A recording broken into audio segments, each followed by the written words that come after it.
Do want to save my heart. Eu quero falar para vocês sobre...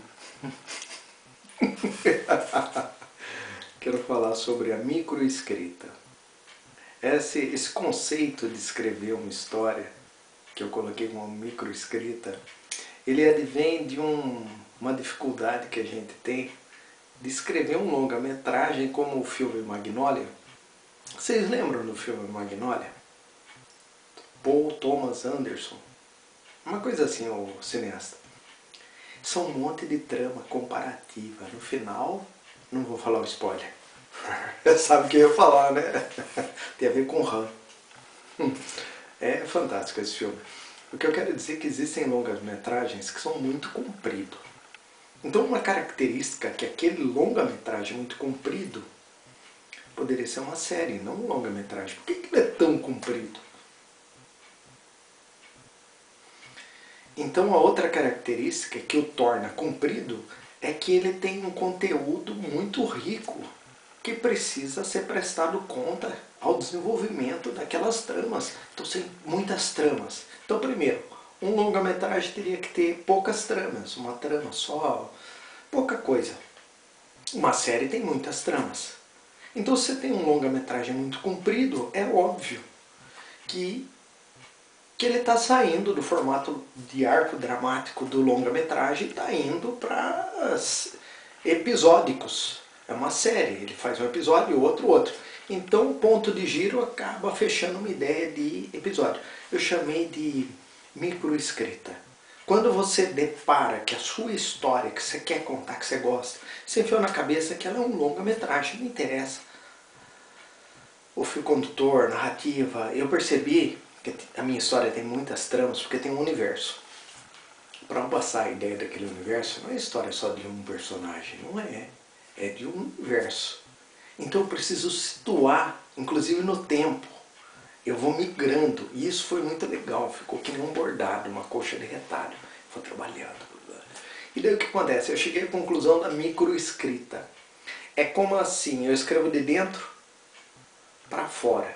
Eu tenho uma noção do que acontece, das tramas. Mas quando eu pego uma trama, eu tenho que vivenciar aquilo de tal modo que aquilo esgote.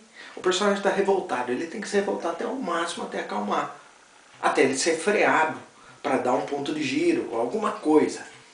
Então, eu chamei de microescrita, é como se fosse um episódio dentro do longa-metragem. E que vivencia a ponto de fazer o ponto de giro. São muitos pontos de giro. Cada trama tem um pontinho de giro.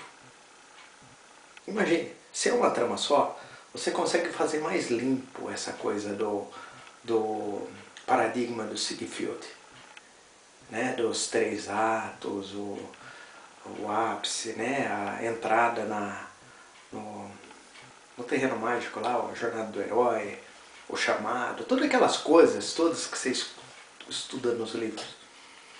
De repente é um monte de trama. Então, ou seria uma série, que você trabalharia o arco dramático dos episódios e da temporada inteira, ou você encara ele como um compacto dentro de um longa-metragem. Então a estrutura do Ziegfeld lá do paradigma, nesse caso, se o seu ele tem um conteúdo de série e você está colocando ele como, pensando ele em longa-metragem, não é exatamente igual o paradigma do Ziegfeld. Você vai ter os atos, tudo bem, mas imagine que você tem várias tramas. Você tem que dar conta da vivência. Então eu chamei de microescrita. Você tem que desencanar. Já escrevi, eu ia voltar e tratando, modificando lá. Não. Vou pegar isso e vou escrever. Vou escrever. Depois eu posso editar, posso trabalhar, enxertar. É isso.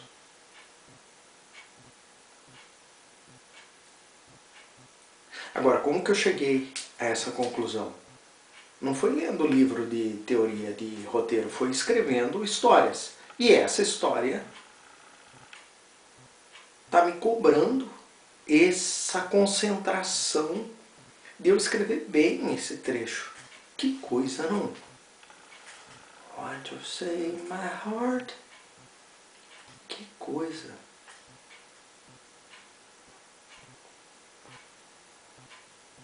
importante é conseguir escrever bem. E de dentro para fora. E que isso cumpra um montante de páginas que é minuto no filme. 1 minuto por página. Se eu estou na página 70, e meu objetivo sempre é 90 para fazer o longa-metragem, mas eu vejo que esse conteúdo vai muito além. Eu não devo pensar mais assim. Eu devo pensar, eu estou em tal momento. Só que como eu trabalho com o fluxo do tempo assim, flashback, essas coisas, nem a linha do tempo, de maneira cronológica, eu tenho.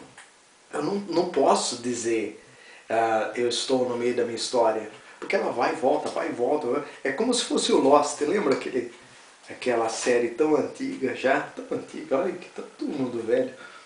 O Lost, nossa, quanta, tinha flash forward, flashback, um monte de coisa, uma estética legal, uma sonoplastia legal, muitos atores, muitas tramas, não é?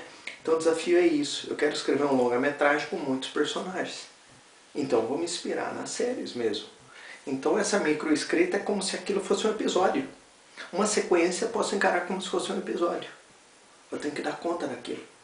E daí ela passa por um segundo momento. Isso pode ficar muito vibrante, muito bacana dentro do longa-metragem. Assim como o Magnolia é. E se resolve no final. Nossa, a cena do Magnolia, na hora que eles começam a cantar uma música. Uma música. Eles estão no meio da cena, né? A menina tá lá para cheirar um pó. O outro lá, que é o cuidador de um velho que está morrendo, que é o pai do Tom Cruise, ele tá lá, de repente tá uma música que nem um clipe. A cena triste, o personagem chorando, ele começa a dublar aquela música, cantar aquele pedaço. Aí o outro passa para outra cena, o outro canta outro trecho da música, uma música muito triste, e outro. Aquilo é surreal.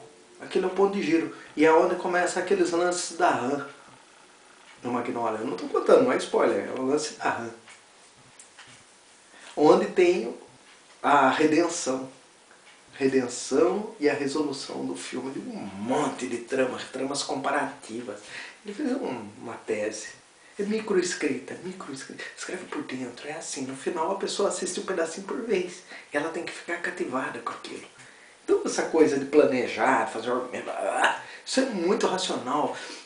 Vai para a microescrita, se apaixona, entenda os personagens, venciam ele, vai isso, vai trabalhando eles, inventa uma coisa para aquilo ficar legal, outra.